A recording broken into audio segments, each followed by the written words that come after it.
I actually booked a ticket on 20 to here, and then to catch the Lynchburg Regional. And I made the connection, but they closed. It was when before business class was on the end, and the back car was closed, and I couldn't get the photos.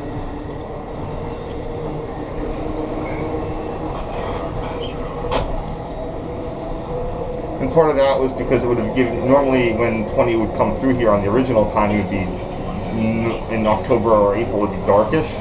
So the whole point of that was I could come to Lynchburg and get a full, bright, sunny day. I fortunately got them later, but it was interesting. So who's going to be on the front of this? So I checked up the Loft Hotel as well. No availability, particularly for Thursday night. It seems to be everything is completely blocked. Yeah, it might be a little too late now, but I did reserve the Embassy Suites for Friday to Tuesday, which is all they would let me do. No, and then you can always like figure out something for the other days. These are pretty bridges, and they're not like chopped in half. So I'm actually interested to see how they get down to the old Norfolk and Western line. I know there's a connection through the yard. Oh yeah, there's like it's like two Ys that go. I can't believe this is a Falwell interlock. I mean, I'm not surprised. But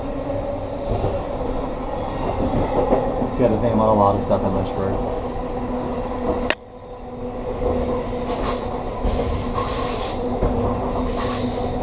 Oddly enough, I don't think that's the closest interlocking to Liberty University. No, and we diverge off before the line goes right by Liberty. The crescent goes right by it. So when will this double stack end? That is the question. Oh, there he is. 1,000. And so the first one was 1189. I thought I saw him recently. And yeah, wow, we had 1,000 in that second one back. Huh.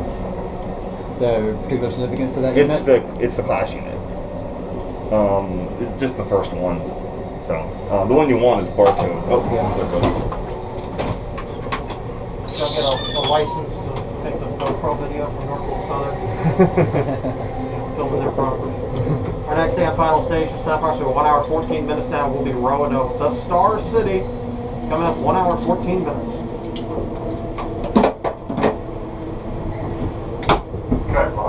This is a good. This is one of my better. About a couple minutes early.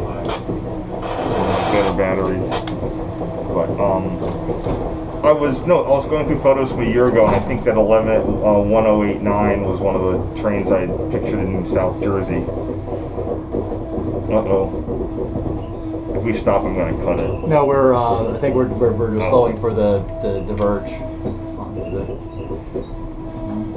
People were a while ago. People were asking like about Nectra Electric, why like the diverging moves seemed to be so slow. And I checked the timetable, and except for like 3 or 4 switches, everything was done at restricted. It was 10 or 15 miles an hour. It was 10 miles. All the switches were 10 miles an hour. Oh wow!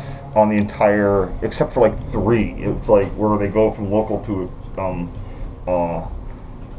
express to local type things. Yeah, here we go, cutting over. And it's strange because they even re-signaled everything. This is really slow. Yeah, if this was 19, probably just be going straight.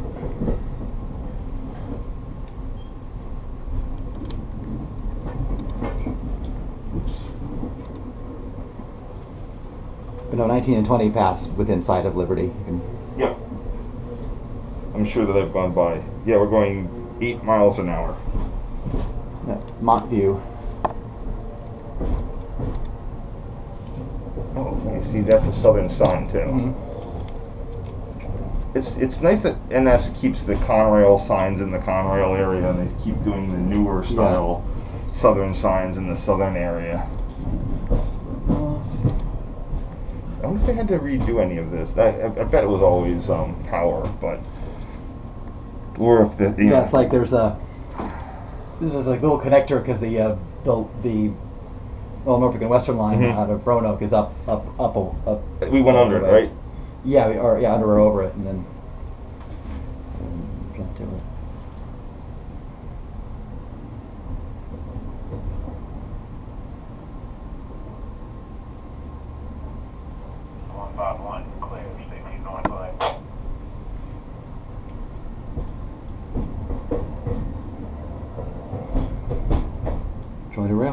So besides that one parked freight train, we did not pass any others. Go. Yeah. See how it is going back.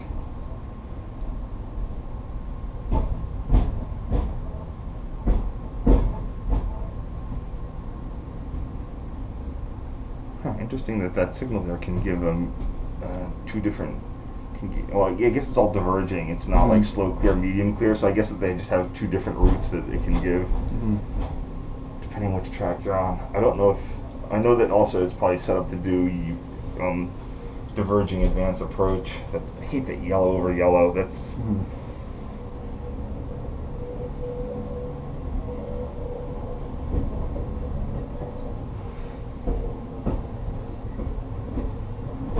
As soon as we hit the connector, I'm probably going to cut the video because this is a really slow start to a video. North leg. Ouch.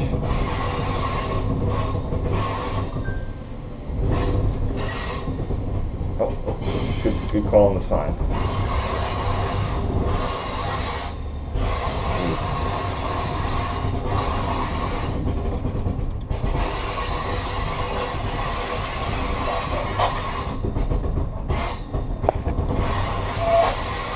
I'll have to review whatever photos I have to see how this is modified, because I have their resignaling, but I guess this probably would have been put in with the Norfolk Western Southern merger.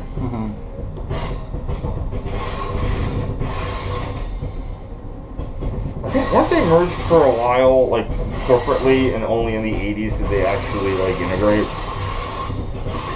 Yeah, I think so.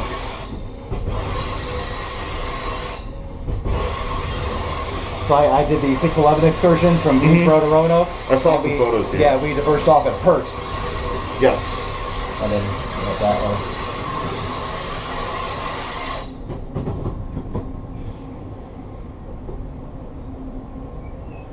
Oh, here we go. Yeah, you're right. Wow, this is all new mileage for me. It's only my second time over this. And was the first time the 611? No, 611 didn't. At least the ones I wrote didn't go quite this way because we diverged off of the main line at Hurt to go to Roanoke. So we I think it's like a completely different line most of the way. So no, my first time on this was right after they inaugurated the Roanoke Amtrak service. I spent a night. That was what, like a year or two? When was that? It was during COVID, wasn't it? No, it was before. Before? 18 or 19. It got that going. It seemed like it was pretty quick. Like they announced it, and then suddenly the platform was built, and they're out there. And there's the N&W line. Oh yeah, through the trees. Oh, there it is. You're right. It's looking a little jointed. Or that's just a branch from it.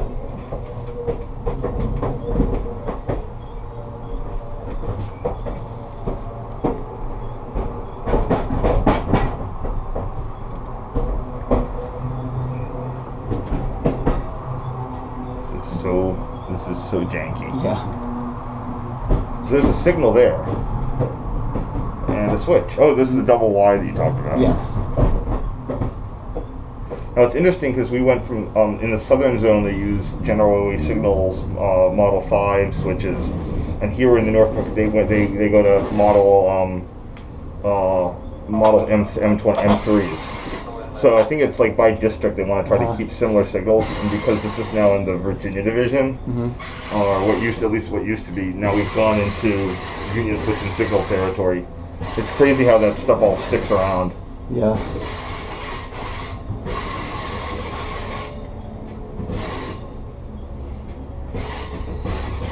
Almost like the rail industry is really set in its ways. It is. Really? I've seen a little bit of flip-flops in that places, but it's pretty consistent. But if that's what your maintainers and guys are equipped to handle, they're probably gonna want to keep it the same. There's the N&W Main. Back there? Yeah. Oh, there it is. You're right. Yeah.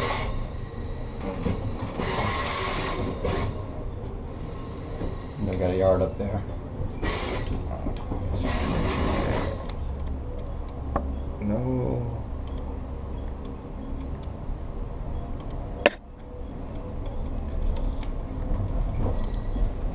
It's mast signals. So this actually uses a slightly different signal system than the southern part. CSX went on a tear trying to standardize all its signals, but NS is just like, nah, we don't care.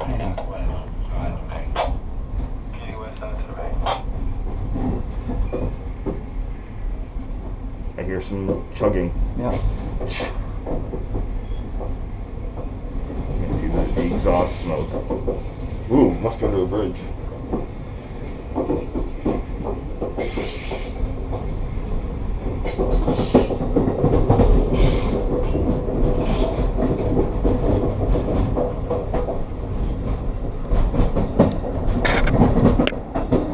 Yeah, so those are both equilateral, but I think they can give a restricting. So on Southern, red over yellow is diverging approach. On N&W, red over yellow is restricting. But to do a diverging approach, you need that it's red over yellow over red. So on a lot of the signals, you have that little red marker at the bottom to make so they can do the diverging approach.